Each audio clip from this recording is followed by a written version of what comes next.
तर भावानो नमस्कार. आज होता सुट्टीचा दिवस. मग सुट्टीचा दिवस वाया घालवायचा नाही म्हणलं. मग लगेचच तायऱ्याला बोलवून घेतलं. मग गाडीचं व्हिडिओ करायला जाऊया म्हणलं.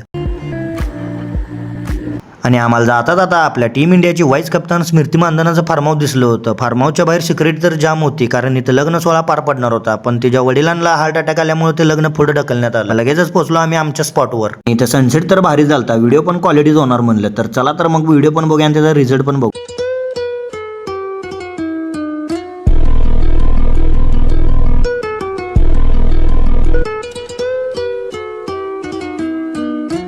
जब सड़कों पर पहली बार RX 100 गरजी थी तो वो सिर्फ बाइक नहीं, एक बगावत थी। छोटी दिखती थी पर दम इतना कि गियर डालते ही पूरे मोहल्ले की नजरें उसी पर टिक जाती। न डिजिटल मीटर, न भारी भरकम बॉडी, बस कच्ची सच्ची ताकत और एक असली आवाज। RX 100 ने चलाना नहीं सिखाया, उसने सिखाया कि सड़क पर अपनी पहचान कैसे बनाई जाती है। तर भावानो व्हिडिओ कसा वाटला हे कमेंट करून सांगा आणि आपल्याला फॉलो करायला विसरू नका. भेटूया पुढच्या व्हिडिओमध्ये.